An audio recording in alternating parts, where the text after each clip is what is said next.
Okay, good afternoon. So I will show you how to upload your grade, no, to the Mapua system. So right now, I open two tabs. So yung first tab is Blackboard, no. So this is the course that I want to use for the explanation, no, on how to upload your grade to my Mapua. So you need to make sure first na meron kang final grade, no, na column. Okay? Doon sa course mo. So that's the first requirement. So I'll show you. Okay, so merong final grade, tapos yung grade nila ay C. Ibig sabihin completion. For others case, numeric yung yung final grade. Okay, so again, the final grade should be in capital letters, final space grade. So next is uh, punta ka sa mapua.edu.ph and then open your My Mapua account. So to do that, click yung services and then under faculty and staff, open My Mapua.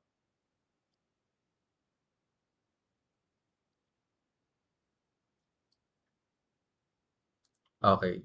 So if it's your first time to log in, you need to put in your username and password. So let me do that.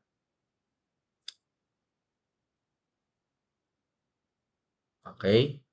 So you need to click to this link or wait hanggang sa mag-down.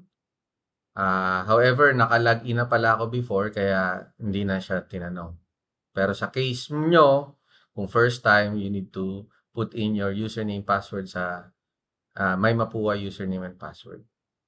And then here on the left tab, pili nyo yung Blackboard final grade. Okay? And then you will see that the school year and term is 2024, 2025 second term. So may drop-down menu under course and section. Piliin lang po yung appropriate na course. Okay, so in this case, ito po yung appropriate na course. Then view. So these are the students. And right now, their grade is NR no report, no? Okay, so all you need to do now is to import grade from Blackboard. Again, ang kukunin niyang grade is yung nasa column na final space grade.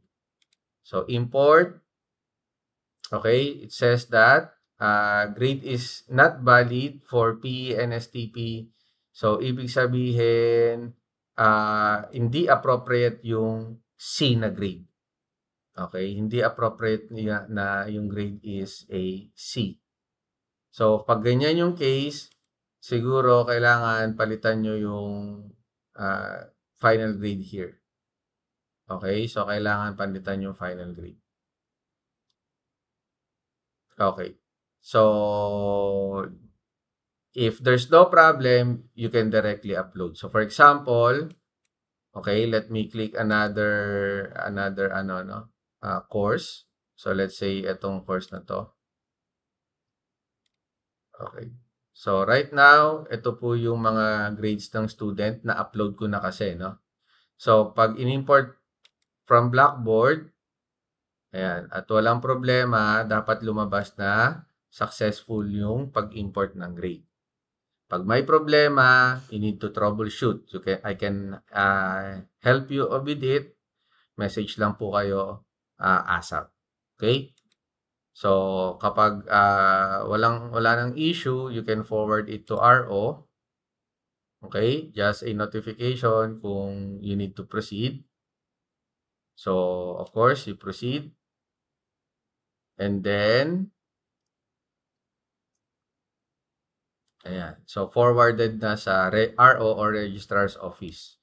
So, as you can see, hindi na siya pwedeng baguhin. And take note po, no? You need to make sure na walang error doon sa mga grades ng students. Otherwise, we need to ask assistance from the registrar's office, or worse, we need to request in front of the academic council to change grade because and you need to justify the reason, no? Okay? So, yun lang po. Dapat din maka-receive kayo ng email, ayan, Mapua no reply na email telling that the grade has been uploaded. So, yan. Ito yung course, tapos na-forward na sa ARC. Okay, so kung meron pong issue, please let me know ASAP so I can help you. And take note po, hard deadline for encoding is March 22. That's tomorrow at 5 p.m. Thank you.